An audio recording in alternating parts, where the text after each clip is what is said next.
In England, it is well known that access to university, on average, varies substantially by the levels of parental income and that students from poorer families access different types of universities than those from wealthier backgrounds. However, the question of whether graduates' earnings vary according to their socioeconomic backgrounds amongst graduates attending similar universities and taking the same subject has remained poorly understood, thus far limited by data availability. Our unique administrative database offers substantial advantages in addressing this crucial question. The findings are also relevant for myriad other issues that benefit from better information on variation in graduates' earnings, including students' choices of subjects and institutions, better information for schools to help advise and guide students whilst at school, and the operation and cost of the higher education finance system.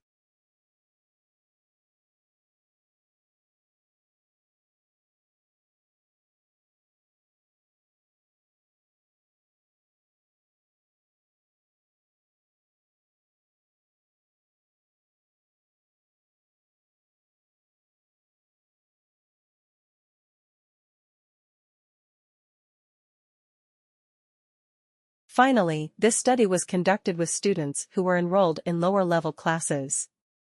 Future research may re-explore the findings of this study with other college students in upper-level classes. This would help determine if students' expectations, experience, and perceptions remain constant or change.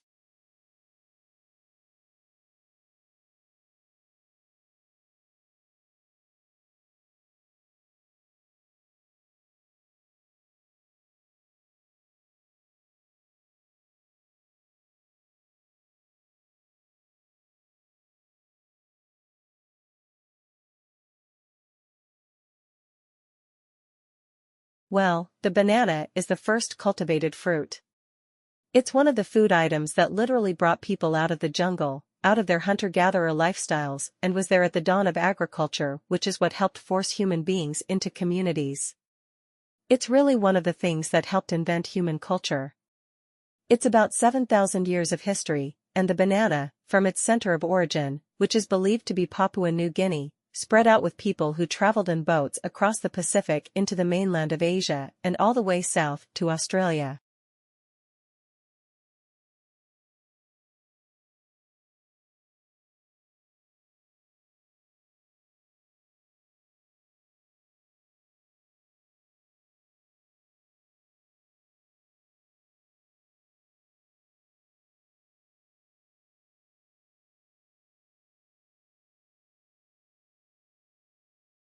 Green spaces contribute significantly to a reduction in soil and aerial temperatures during spells of hot weather, so contributing to human well-being.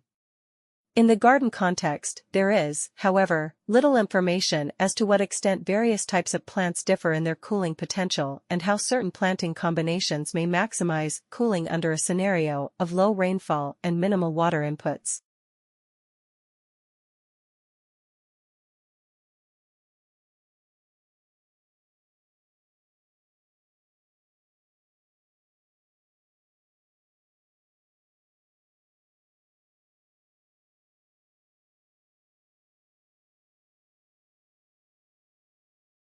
Samuel Johnson's Dictionary of the English Language is one of the most famous dictionaries in history. First published in 1755, the dictionary took just over 8 years to compile, required 6 helpers, and listed 40,000 words. Each word was defined in detail, the definitions illustrated with quotations covering every branch of learning. It was a huge scholarly achievement, a more extensive and complex dictionary than any of its predecessors. The comparable French dictionnaire had taken 55 years to compile and required the dedication of 40 scholars.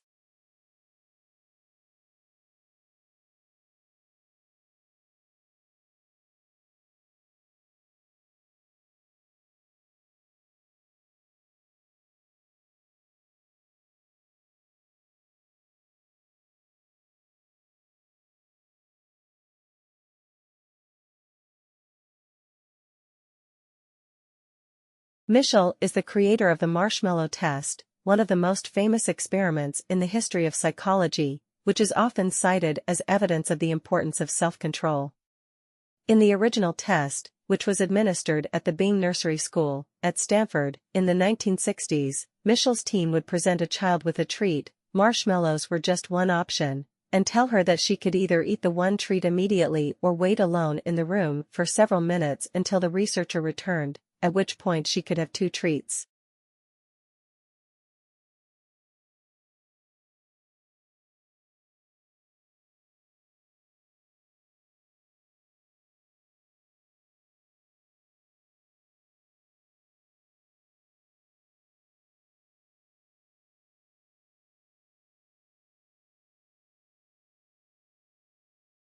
The promised treats were always visible, and the child knew that all she had to do to stop the agonizing wait was ring a bell to call the experimenter back, although in that case, she wouldn't get the second treat.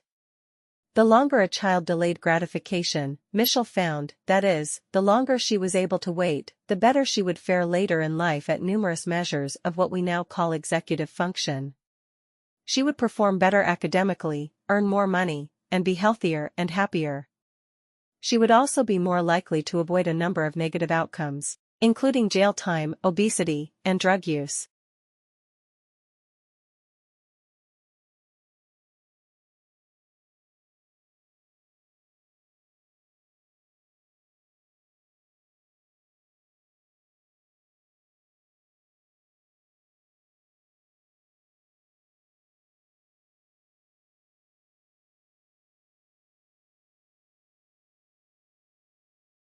Keith Haring began as an underground artist, literally. His first famous projects were pieces of stylized graffiti drawn in New York subway stations. Haring traveled from station to station, drawing with chalk and chatting with commuters about his work. These doodles helped him develop his classic style, and he grew so prolific, doing up to 40 drawings a day, that it was not long before fame and a measure of fortune followed. Soon, galleries and collectors from the art establishment wanted to buy full-sized pieces by Haring. The paintings skyrocketed in price, but this did not sit well with Haring's philosophy.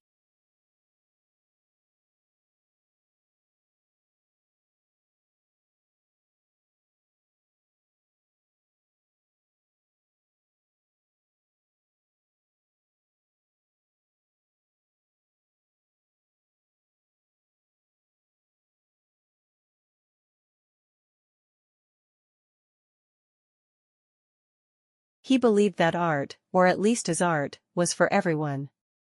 Soon, Haring opened a store which he called the Pop Shop, which he hoped would attract a broad range of people. While somewhat controversial among street artists, some of whom accused Haring of selling out, the Pop Shop changed the way people thought about the relationship between art and business.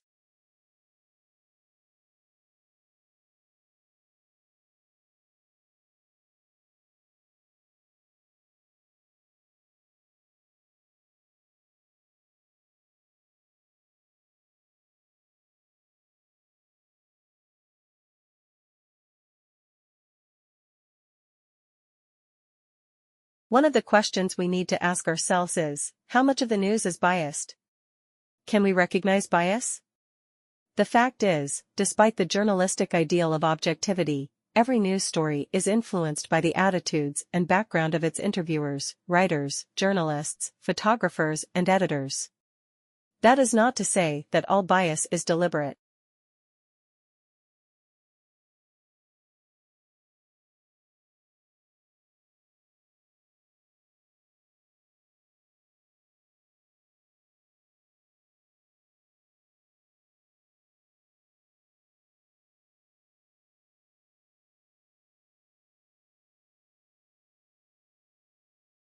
Adidas teamed up with an organization called Parley for the oceans.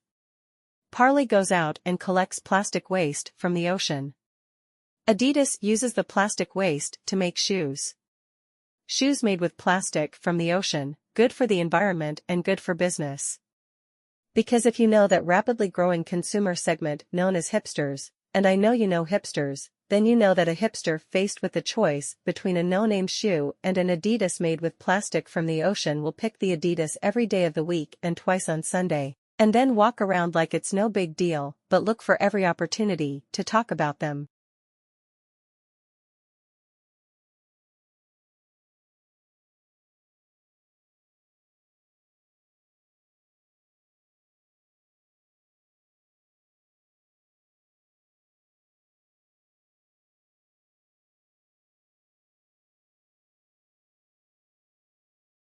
So 2 decades later, what's changed?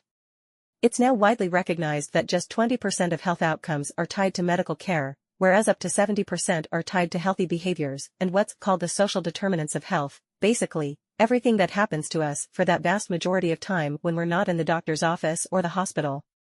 Healthcare executives now routinely remind us that our zip code matters more than our genetic code, and one healthcare publication even recently had the audacity to describe the social determinants of health as the feel-good buzzword of the year.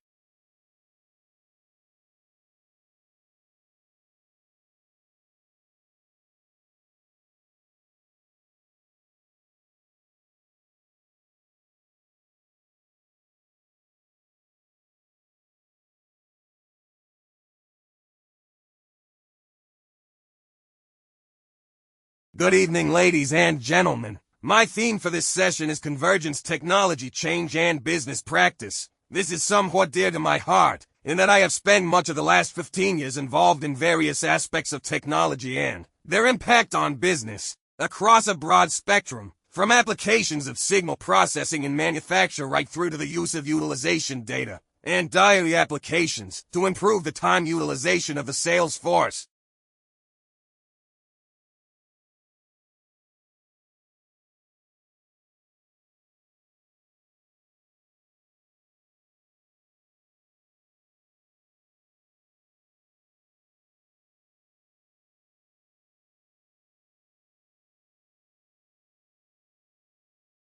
What was interesting and revealing about younger and middle-aged views on old age was how relative these were to the individual's own age. Those in their teens regarded 40 as old, whereas those in their 40s thought 70 or 80 was old. For many, health was seen as a determining factor in deciding who is old, and many young participants commented on how fit and active their grandparents are, while others thought ill health and dependence were an inevitable part of aging. The majority of participants, however, regarded old age as something negative, and many expressed fear of growing old.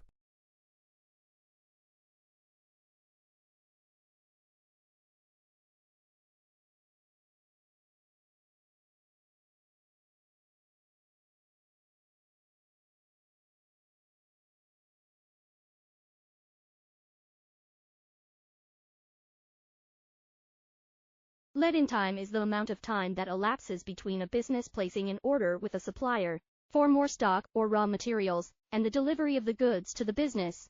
Businesses want the lead time to be as short as possible so that they can meet their customer orders and minimize the time between paying for the stock and receiving the feedback from the customer. However, this may not happen due to a number of factors.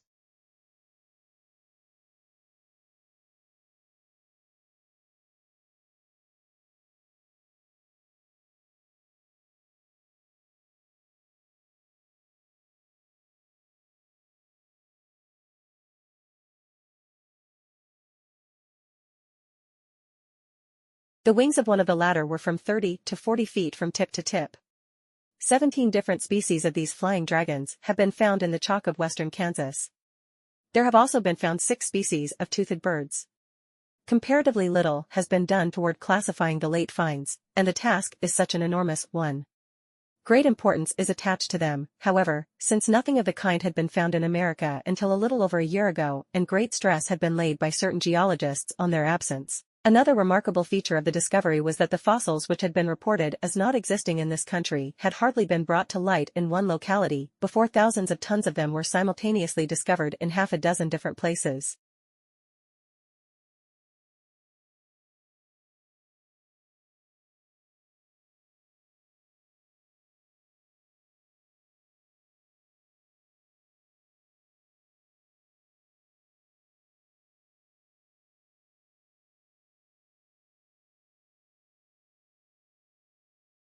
A new study shows that laser light can erase the toner from a piece of printed paper. The approach appears in the Proceedings of the Royal Society. Taking a page from the Art Restoration Handbook, scientists sampled a variety of light sources to see if any could be used to strip the ink from laser-printed documents without damaging or discoloring the paper. UV and infrared were too harsh. But a bright green laser applied in 4 nanosecond pulses vaporizes the print, leaving paper that looks as good as new. Such imprinters will probably run about $30,000, so they probably will not catch on for home use. But people in the recycling world might find that the green laser fits the bill for making paper that's really green.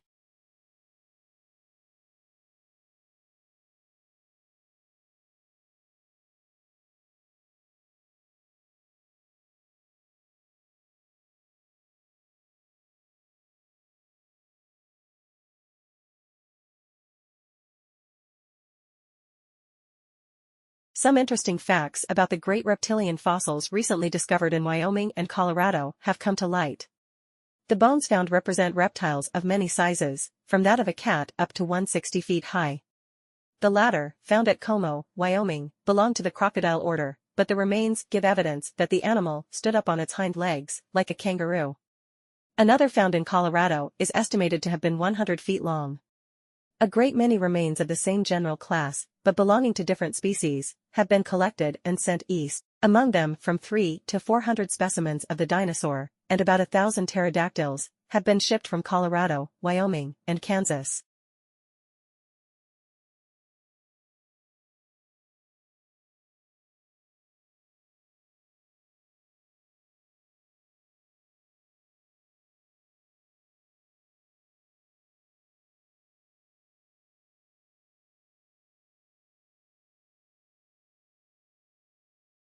The snakes attacked, and as long as that rat heart kept thumping, the boas kept tightening their coils and applying bursts of pressure, sometimes for more than 20 minutes.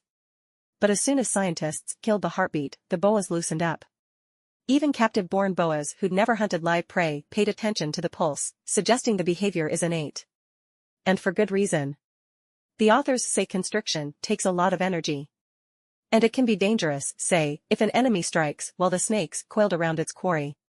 But by following the telltale heart, boas can keep the pressure on just long enough. Before a relaxing meal.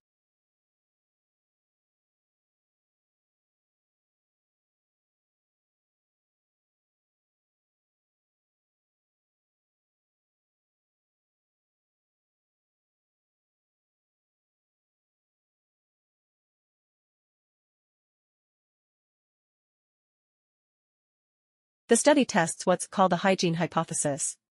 The idea is that extreme cleanliness may actually promote disease later on. Researchers collected dust from homes that had a dog. They fed that house dust to mice. They then infected the mice with a common childhood infection called respiratory syncytial virus, or RSV. Mice who ate the dog dust were protected against RSV infection symptoms, like inflamed, mucus-coated airways, suggesting exposure helped them stave off the virus. Those mice also had more diverse communities of gut bacteria than control mice did. The researchers say our pets' microbes may colonize our gut too, and help the immune system learn to respond to infections.